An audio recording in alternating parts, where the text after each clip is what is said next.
तो ये देश की जनता हमें कतई माफ नहीं करेगी। और इसलिए माननीय अध्यक्ष महोदय जी, इस सरकार की पहली प्राथमिकता है, और हम तो पंडित दीनदयाल उपाध्याय जी के आदर्शों से पले हुए लोग हैं, जिन्होंने हमें अंत्योदय की शिक्षा दी थी। गांधी, लोहिया और दीनदयाल जी तीनों के विचार सूत्र को हम पकड़े तो आखिरी मानवीय छोर पर बैठे हुए इंसान के कल्याण का काम ये इस शताब्दी के ये राजनीतिक चिंतन के तीनों महापुरुषों ने हमें एक ही रास्ता दिखाया है कि समाज के आखिरी छोर पे जो बैठा हुआ इंसान है उसके कल्याण को प्राथमिकता दी जाए। हमारी वो प्रतिबद्धता है। अंत्योदय का कल्याण ये हमारी प्रतिबद्धता है। गरीब को गरीबी से बाहर लाने के लिए उसके अंदर वो ताकत लानी है ताकि वो गरीबी के खिलाफ जूझ सके। गरीबी के खिलाफ लड़ाई लड़ने का सबसे बड़ा औजार होता है शिक्षा। गरीबी से लड़ने का सबसे बड़ा साधन होता है अंधश्रद्धा से मुक्ति। अगर हम गरीबों में दो अंधश्रद्धा के भाव पड़े हैं, अशिक्षा की अवस्था पड़ी है, अगर उसमें से उसको बाहर लाने में सफल होते हैं तो इस देश का गरीब किसी के टुकड़ों पर पलने की इच्छा नहीं रखता है। वो अपने बलबूते पर अपनी दुनिया खड़ी करने के लिए तैयार है। उतना सम्मान और गौरव से जीना गरीब का स्वभाव है। हम उसकी इस मूलभूत ताकत को पकड़ करके अगर उसको बल देने का प्रयास करते हैं, और इसलिए सरकार की योजनाएं गरीब को गरीबी से बाहर आने की ताकत दें, गरीब से गरीबी के खिलाफ लड़ाई लड़ने की ताकत दें, और शासन की सारी व्यवस्थाएं गरीब को सशक्त बनाने के लिए काम आनी चाहिए, और सारी व्यवस्थाओं का अंतिम नतीजा उस आखिरी छोर पर बैठे हुए इंसान के लिए काम में आए, उस दिशा में होगा, तब जाकर उसका कल्याण हम कर पाएंगे। हम सदियों से कहते आए हैं ये कृषि प्रधान देश है, ये गांवों का देश है, लेकिन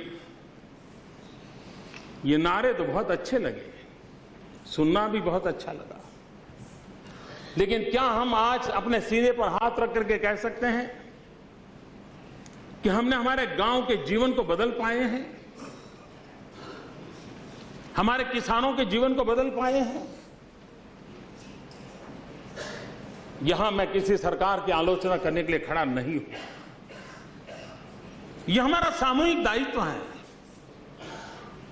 कि भारत के गांवों के जीवन को बदलने के लिए उसको हम अग्रिमता दें, किसानों के जीवन को बदलने के लिए उसको अग्रिमता दें।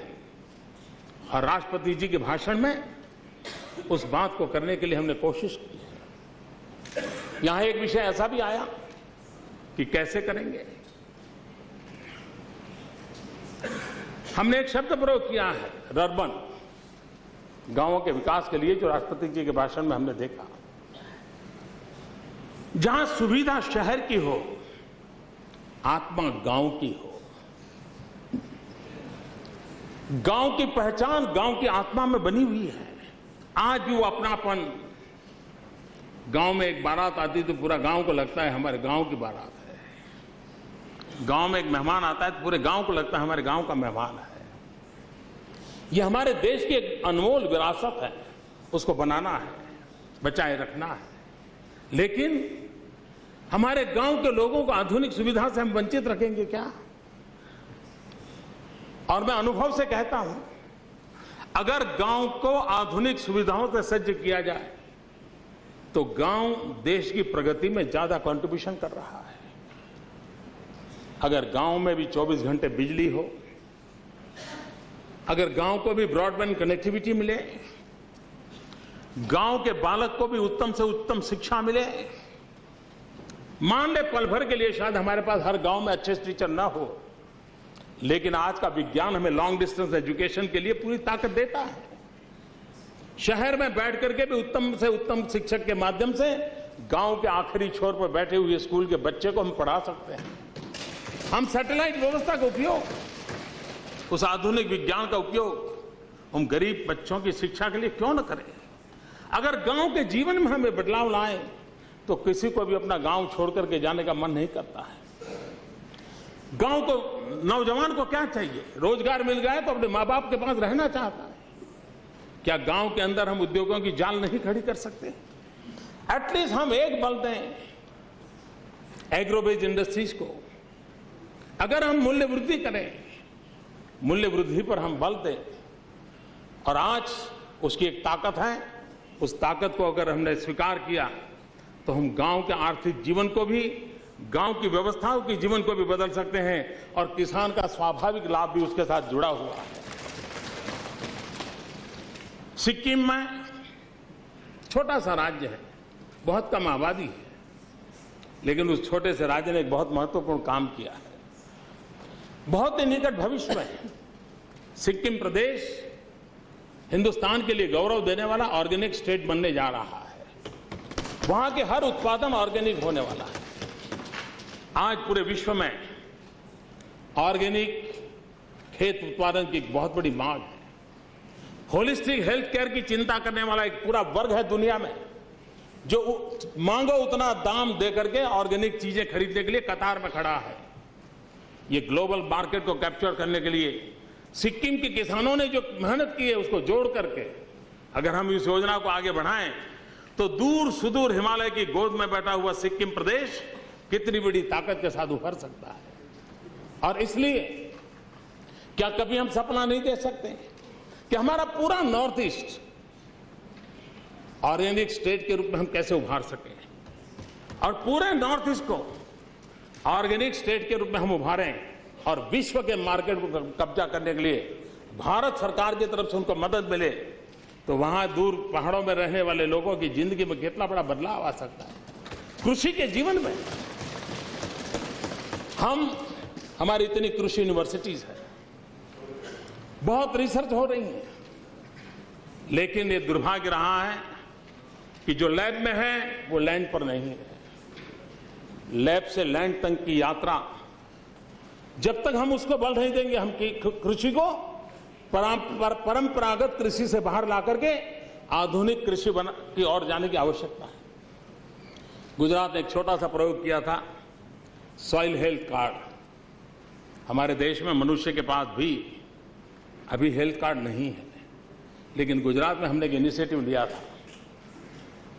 उसकी जमीन की तबीयत का उसके पास कारण रहे, उसके कारण उसे पता चला कि उसकी जमीन जिस पाक के लिए उपयोगी नहीं है वो उसी फसल के लिए खर्चा कर रहा था। जिस फर्टिलाइजर की जरूरत नहीं है उतनी मात्रा में वो फर्टिलाइजर डालता था।